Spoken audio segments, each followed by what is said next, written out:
Tidak boleh sombong. Jangan mengatakan saya tidak takut corona. Jangan. Itu sombong namanya. Corona itu ada, jangan mengatakan tidak ada.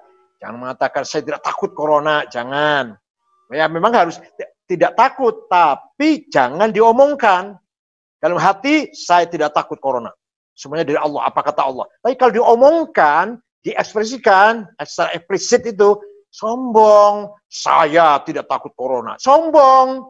Tapi dalam hati benar. Saya tidak takut corona. Minallah ilallah. Itu aja. Kalau dalam hati. Tapi kalau diomongkan, sombong. Apalagi sampai sumpah misalkan. Wah sombong. Bohong itu.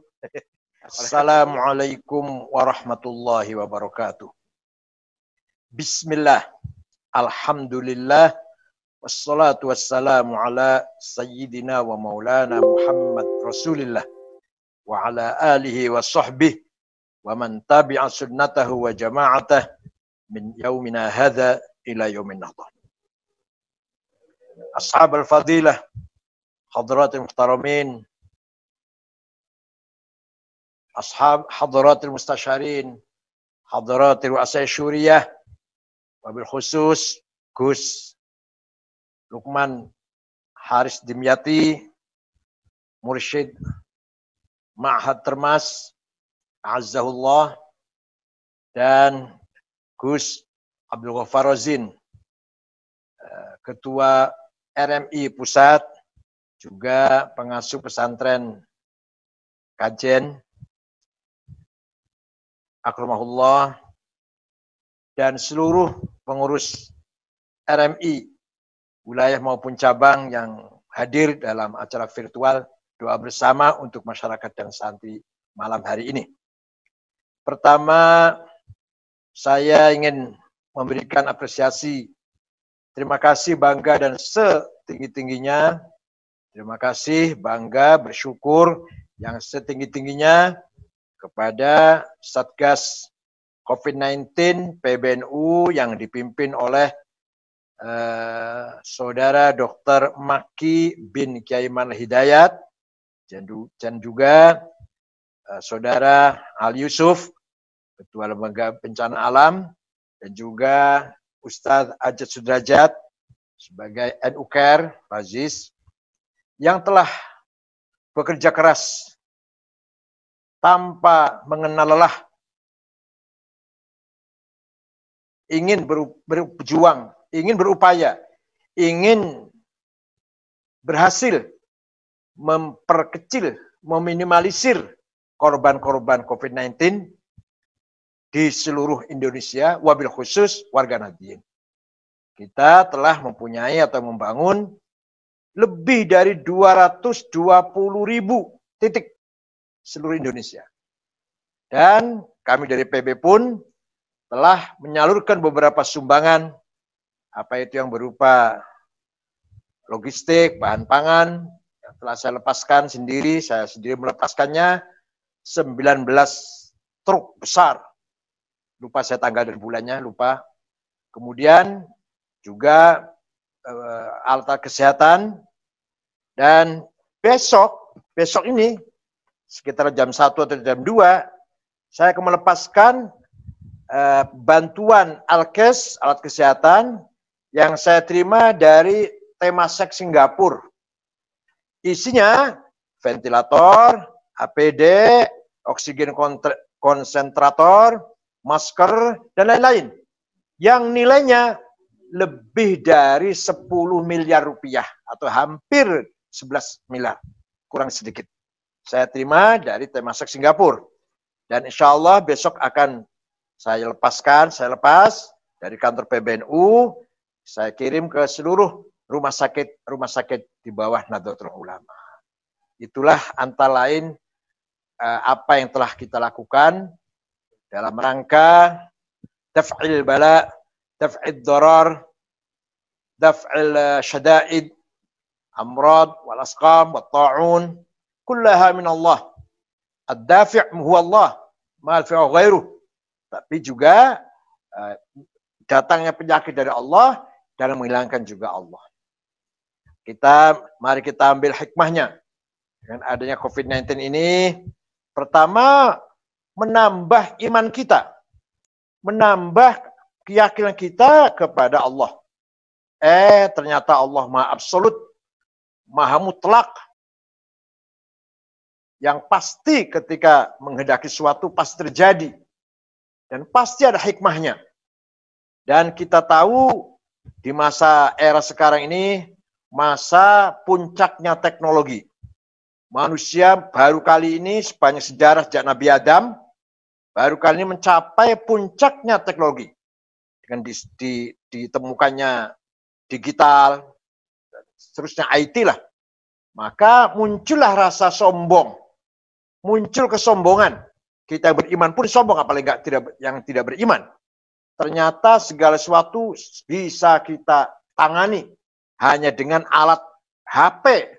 Hanya dengan alat yang sangat kecil ini bisa menangani seluruh kebutuhan atau hajat hidup manusia di muka bumi ini. Segala sesuatunya bisa dicapai dengan ini. Ternyata diuji oleh Allah, ternyata dengan kecanggihan teknologi ini, dicoba oleh Allah adanya COVID-19, siapapun, negara manapun, blingsatan, rasa takut, rasa ngeri, rasa putus asa bahkan terjadi di beberapa masyarakat di luar negeri dan di kita sendiri. Itulah yang kita saksikan. Innalladzina tad'una min dunillah la yakhluqu dzubaban wa lastama'u lah. Wa yasrubhumudz dzubabu syai'an la yastanqidhuhu minhu dha'fat talib wal matlub. Yang orang-orang yang menyembah selain Allah, sembahannya itu tidak bisa menciptakan satu ekor lalat pun. Dengan segala keunikannya lalat itu. Memiliki sekian, orang kata memiliki sekian ratus atau sekian atau 100 mata lalat itu.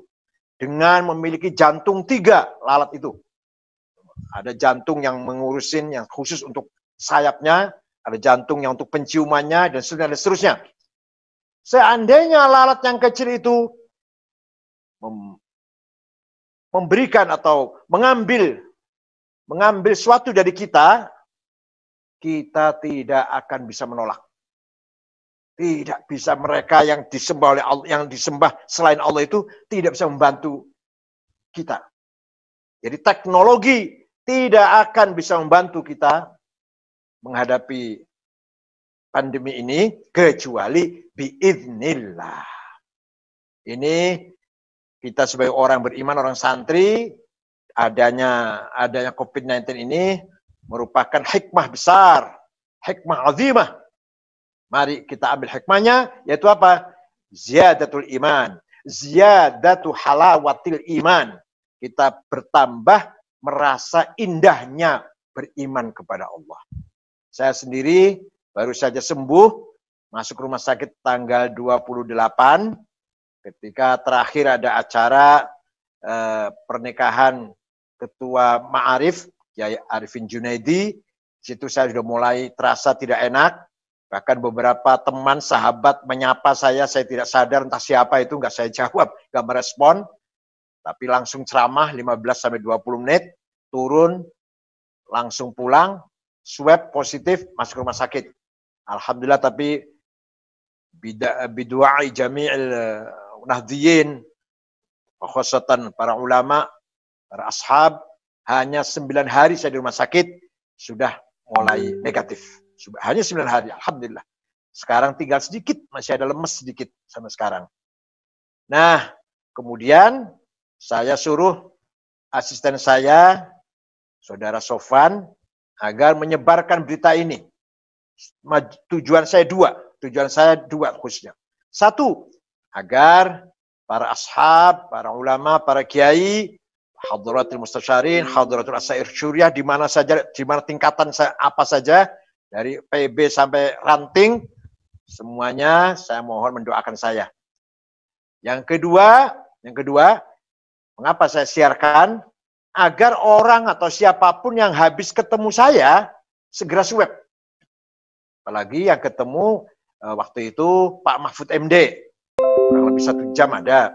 Gus Yassin, Wakil Gubernur Jawa Tengah ketemu saya, itu yang saya ingat itu. Kemudian yang di pernikahan banyak sekali, yaitu semua yang habis bertemu dekat dengan saya agar segera swab.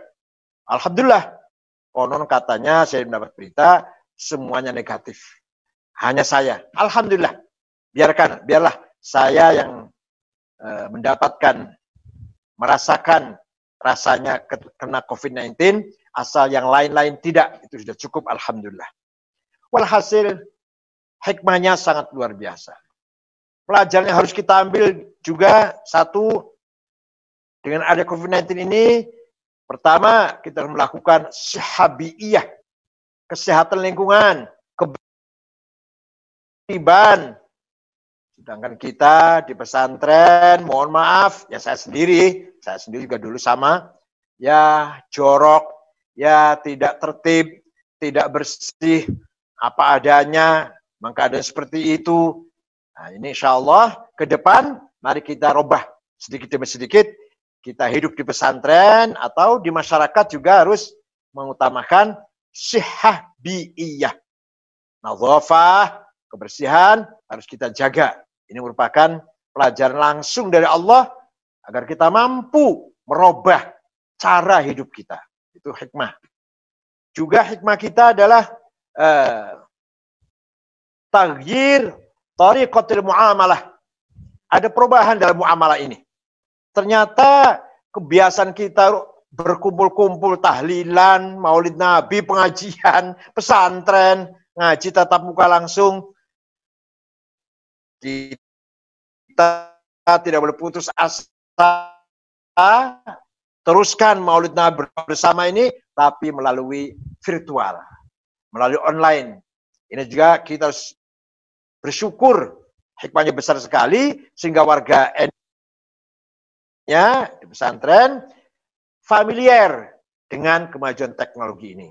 Tidak asing lagi nanti dengan kemajuan teknologi online atau virtual ini. Ini juga mengandung hikmah minallah. Yang terakhir, hikmahnya adalah mari kita memperkuat ukhuwah insaniyah. Karena untuk mengatasi COVID-19 ini tidak bisa satu negara saja, tidak bisa satu kelompok, satu golongan saja, satu umat saja, tidak. Dari umat manapun, agama apapun, negara, bangsa manapun, kalau dalam negeri kita ya suku manapun, harus bergandengan tangan, harus solid, merapatkan barisan, harus saling membantu, saling menyempurnakan, saling mengisi, saling melengkapi satu sama lain. Tidak hanya pandang bulu hanya sesama umat Islam, tidak hanya sesama bangsa Indonesia, tidak hanya sesama NU, tidak hanya sama ASEAN, Asia, Eropa saja, tidak, semua. Ukhuwah insaniyah ternyata mengandung hikmah besar. Ukhuwah Islamiyah yang sebagai prinsip, diajarkan prinsip Nahdlatul Ulama, ukhuwah insaniyah sebagai prinsip gul, ghayah, ahdaf dari Nahdlatul Ulama ternyata mempunyai hikmah besar. Ketika kita menghadapi pandemi seperti ini, syadaid seperti ini, musibah, ta'un seperti ini, kita terasa pentingnya ukhuwah insaniyah. Maka vaksin kita datangkan di negara-negara non-muslim. Dari Cina, dari Amerika, dari Jerman, semua datang dari mereka. Nggak ada vaksin datang dari Saudi, dari Pakistan, nggak ada. Semua datang dari negara non-muslim. Harus sam'an au karhan, tau'an au karhan. Kita harus mengimpor vaksin dari terserah, apa dari Cina, dari Amerika, apa dari Jerman, apa dari negara lain, yang jelas tidak ada negara muslim satupun yang memproduk vaksin ini. Tuh. Kemudian semakin cerdasnya para dokter, para peneliti, bukan hanya dokter, para ahli, para peneliti, semakin cerdas dengan adanya pandemi ini. Malah sekarang baru saja ditemukan mutasi COVID-19 muncul di Eropa, terutama di Inggris, ternyata lebih ganas daripada COVID-19 yang ada. Dan sudah nyampe ke Indonesia, yaitu Jakarta, Tangerang, Jawa Barat, Jogja. Judulnya sampai ke beberapa daerah tersebut. Menurut bahwa COVID-19 ini ada, bahwa musibah, pandemi, taun ini ada. Saya dengar sebagian para ustadz atau para kiai yang mengatakan COVID-19 tidak ada, itu bohong itu. Ya mohon maaf. Saya jawab bahwa COVID-19 ini ada. Ada, di Saudi ada, di Mekah Madinah ada, di mana-mana ada. Dan COVID-19 ini tidak pandang bulu, menyerang orang soleh, orang kiai, hafid Quran, maupun pangkat, konglomerat, pejabat, tukang pulung, atau orang miskin, orang kecil, tidak pandang bulu. Itu wataknya, karakternya COVID-19 ini. Semuanya minallah, kita yakin begitu aja lah. Bagaimanapun, kita tetap harus waspada, tapi tenang. Tidak usah grogi, tidak usah gugup, tidak usah goyang. Walanabluwannakum bisyai'im minal khawfi wal ju' wa naqsim minal amwal wa anfus wa thamarat. Wa basyiris sabirin alladzina idza asabatum musibah qalu inna lillahi wa inna ilaihi raji'un. Allah akan mencoba kamu sekalian dengan ada rasa takut. Takut apa saja? Dengan ada rasa takut di dunia ini. Yang kedua, ada kelaparan. Ada krisis pangan. Yang ketiga, ada kekurangan harta ekonomi. Kekurangan jiwa. Sekian yang wafat disebut sudah lebih dari 200. Itu yang kiai. Yang bukan kiai ya banyak. Warga NU pun kalau dihitung. Kemudian wathamarat, hasil panennya berkurang, buah-buahan berkurang. Semuanya itu menjadi berita gembira. Jadikanlah berita gembira bagi orang-orang yang mempunyai makom sabar. Kita tahu semuanya tidak terjadi di muka bumi ini la saghiratan wala kabiratan illa biidznillah. Maka ketika kita melihat ada bencana seperti ini, tidak ada lain yang meluncur, yang terucap dari lisan kita adalah inna lillahi wa inna ilaihi raji'un. Kita semua milik Allah dan kita semua akan kembali kepada Allah. Kita yakin, saya yakin, para kiai, para santri yang wafat meninggal dunia karena COVID-19, saya yakin syuhada. Saya yakin itu mendapatkan pahala syahadah akhirah. Insyaallah kulluhum min ahli khair, kulluhum min ahli jannah, dengan wafat karena sebab pandemi COVID-19 ini. Kemudian dampak ekonomi, tadi sudah disinggung oleh Gus Rozin. Mari kita antisipasi. Tahun depan, tahun 2021 ini, secara umum akan terjadi krisis ekonomi yang sangat mengerikan sebenarnya.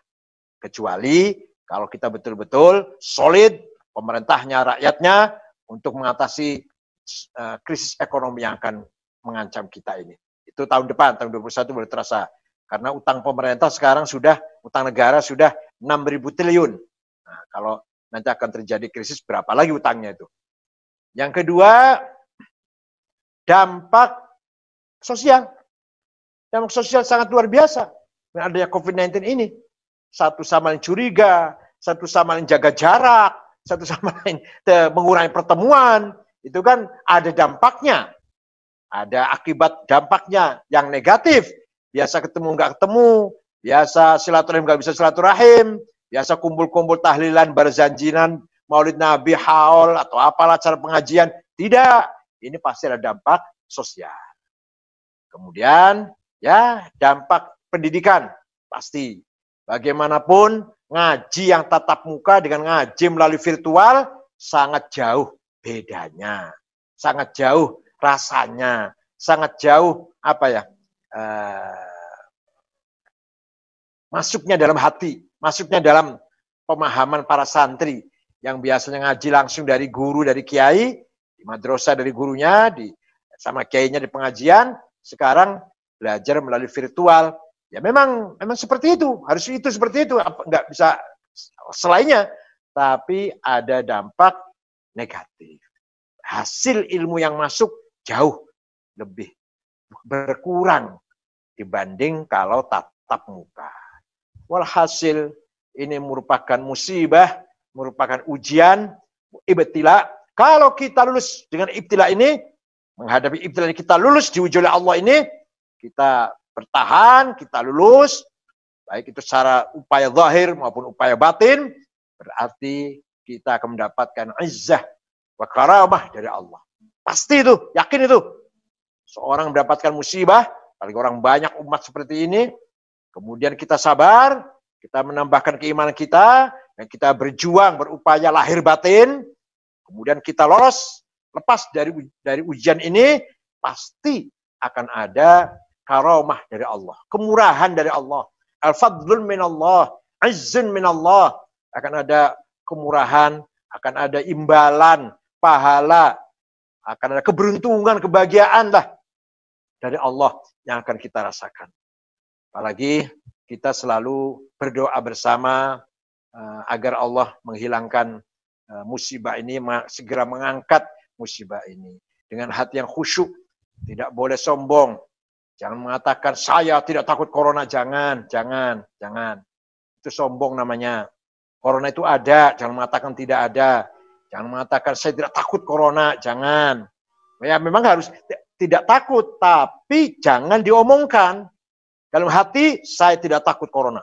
Semuanya dari Allah, apa kata Allah. Tapi kalau diomongkan, diekspresikan secara eksplisit itu sombong. Saya tidak takut corona. Sombong. Dalam hati benar, saya tidak takut corona. Minallah ilallah, itu aja kalau dalam hati. Tapi kalau diomongkan, sombong. Apalagi sampai sumpah misalkan, wah sombong, bohong itu.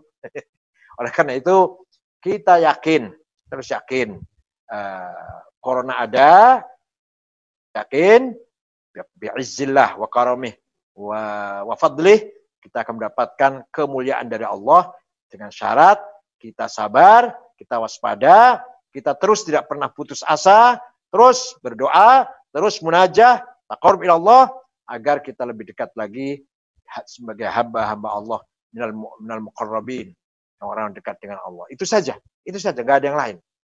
Upaya zahir harus terus menerus, upaya batin kita harus kita tingkatkan. Posisi kita di depan Allah harus lebih lurus berhadapan dengan Allah, lebih dekat berhadapan dengan Allah. Itu aja, saya kira nggak ada yang lain. Terima kasih kepada Gus Rozin dan Gus-Gus yang lain, pengurus RMI seluruh Indonesia yang mengikuti acara ini. Semuanya dalam keadaan prihatin, dalam keadaan kita harus saling berdoa, saling mendoakan, merapatkan barisan, memperkuat solidaritas kita sesama NU khususnya, walaupun tidak hanya sesama NU, khusus sama NU dalam menghadapi ujian yang sangat berat ini. Syukron, Allah yahfadkum minal amrad wal asqam wal ham wal gham wal fitan wal mihan yahud bi'aidikum yuwafis salah wal barakah wal khair wal najah wal barakah wallahul muwaffiq al qawmit thoriq. Wassalamualaikum warahmatullahi wabarakatuh.